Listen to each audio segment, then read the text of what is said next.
स्वागत है आपका हमारे YouTube चैनल MJ अनोखी कहानियां में। ऐसे ही वीडियो देखने के लिए हमारे चैनल को सब्सक्राइब करें। अजय, जो कि एक बड़ा बिजनेसमैन है, अपने ऑफिस में बैठे कर्मचारियों से अभिमान भरे स्वर में कहता है, देखा मेरी नई कार? ये सिर्फ बड़े लोगों के लिए होती है। मेहनत और दिमाग हो तो ऐसे ही लग्जरी लाइफ मिलती है। कर्मचारी धीरे से बोलते हैं, जी सर, बहुत शानदार है। अजय ठहाका लगाते हुए अपनी ऑफिस से बाहर निकलता है। वह अपनी कार की ओर बढ़ता है। तभी सड़क पर झाड़ू लगाते हुए एक बूढ़ा आदमी, रामू काका, दिखता है। अजय गुस्से में बोलता है, तुम जैसे लोगों की वजह से हर तरफ गंदगी रहती है। देखो, मेरी कार के पास गंदगी कर दी। तुम्हें तो नौकरी भी नहीं करनी चाहिए। रामू काका शांत स्वर में कहते हैं, बाबूजी माफ कर दीजिए, मैं साफ कर देता हूँ। अजय उसे तिरस्कार भरी नजर से देखता है और गाड़ी में बैठकर तेज रफ्तार में चला जाता है। अगली ही रात को अजय की कार हाईवे पर खराब हो जाती है। चारों ओर अंधेरा और सन्नाटा होता है। अजय फोन पर मदद के लिए कॉल करता है, लेकिन नेटवर्क नहीं होने के कारण परेशान होकर गाड़ी के पास खड़ा हो जाता है। उसी रास्ते से रामू काका साइकिल से घर जा रहे होते हैं। अजय को परेशान देखकर रामू काका उससे पूछते हैं, अरे बाबूजी, आप यहाँ इस हालत में, क्या हुआ? अजय घबराए हुए बोलता है, गाड़ी खराब हो गई, कोई मदद नहीं मिल रही। रामू काका मुस्कुराते हुए कहते हैं, चिंता मत कीजिए, मैं पास के गांव से मदद बुला देता हूँ। रामू काका बिना कुछ सोचे तुरंत मदद के लिए चले जाते हैं। कुछ देर बाद ही वह एक मैकेनिक के साथ लौटते हैं जो अजय की गाड़ी ठीक कर देता है। गाड़ी ठीक होने के बाद अजय रामू काका के पास आता है और शर्मिंदा और भावुक होकर बोलता है, काका, मैंने आपको बहुत बुरा कहा था, फिर भी आपने मेरी मदद की, मुझे माफ कर दीजिए।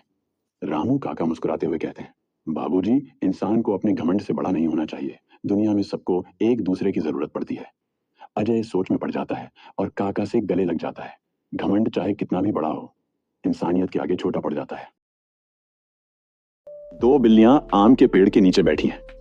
पहली बिल्ली खुश होकर, देख, मैंने यह बड़ा आम तोड़ा है। दूसरी बिल्ली, अरे, मैं भी इसमें बराबर की हिस्सेदार हूं। पहली बिल्ली गुस्से में, मैंने मेहनत की है तो यह मेरा है। दोनों झगड़ने लगती हैं। तभी बंदर छुपकर उनकी बात सुन लेता है। वह चालाकी से पेड़ से कूदता है। बंदर बिल्लियों के पास आकर कहता है, अरे, क्यों लड़ रही हो?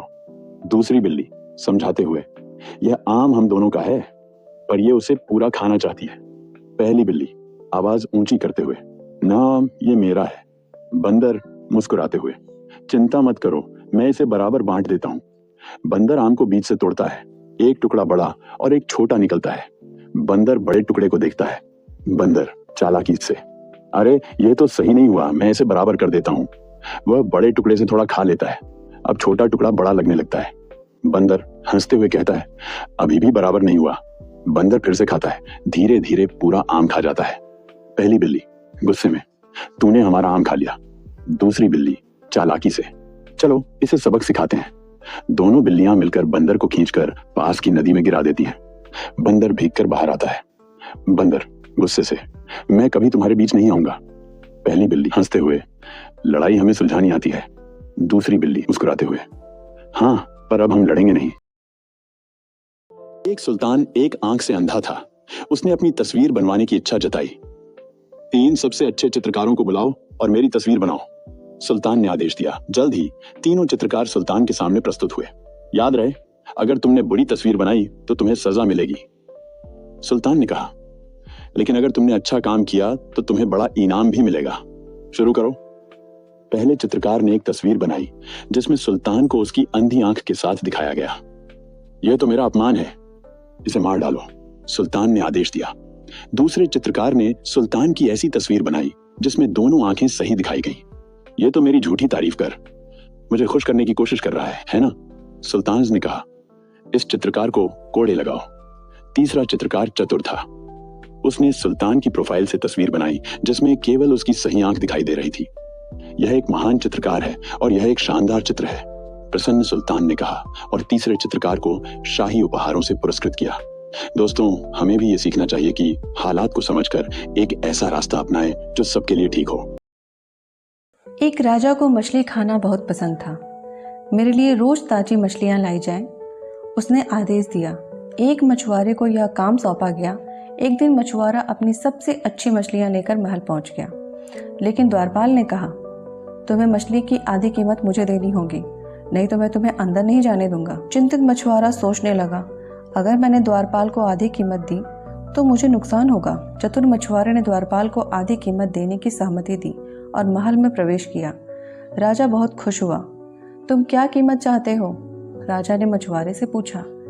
50 कोड़े मेरे पीठ पे महाराज। राजा को आदेश देना पड़ा। मछुआरे को कोड़े लगाए जाएं। 5 कोड़े खाने के बाद मछुआरे ने चिल्लाकर कहा, रुकिए महाराज, बाकी के कोड़े मेरे साथी को दिए जाएं। उसने कहा, वह कौन है? राजा ने पूछा। आपका द्वारपाल। मछुआरे ने पूरी कहानी सुनाई। द्वारपाल को कोड़े मारो और उसे जेल में डाल दो, राजा ने आदेश दिया, और इस चतुर मछुआरे को इनाम दिए जाएं। इस कहानी से हमें यह सीख मिलती है कि चतुराई और ईमानदारी से अन्याय का सामना कर सकते हैं। गलत काम करने वालों को उसकी गलती का फल अवश्य मिलता है। एक छात्र ने अपने गुरु से पूछा, भगवान कहाँ है? गुरु ने उत्तर दिया, भगवान हर जगह मौजूद है, वह हर व्यक्ति और हर वस्तु में है। छात्र गुरु की बात सुनकर घर चला गया। रास्ते में उसने एक हाथी को अपनी ओर तेजी से आते देखा। हाथी का महावत चिल्लाया, रास्ते से हट जाओ, हाथी पागल हो गया है। छात्र ने सोचा, अगर भगवान हर किसी में है तो वह हाथी में भी है और मुझ में भी। भगवान खुद भगवान पर हमला क्यों करेंगे? इसलिए हाथी मुझे कोई नुकसान नहीं पहुंचाएगा। यह सोचकर छात्र रास्ते में ही खड़ा रहा। हाथी ने उसे अपनी सूंड से उठाकर दूर फेंक दिया। सौभाग्य से वह एक घास के ढेर पर गिरा और ज्यादा घायल नहीं हुआ, लेकिन वह बहुत सदमे में था। गुरु उसे देखने आए और उसे घर ले गए। छात्र ने गुरु से कहा, आपने कहा था कि भगवान हर किसी में होते हैं, लेकिन देखिए हाथी ने मेरे साथ क्या किया। गुरु ने मुस्कुराते हुए कहा, भगवान हाथी में तो थे ही, लेकिन वह महावत में भी थे। महावत ने तुम्हें चेतावनी दी थी कि रास्ते से हट जाओ, तुमने उसकी बात क्यों नहीं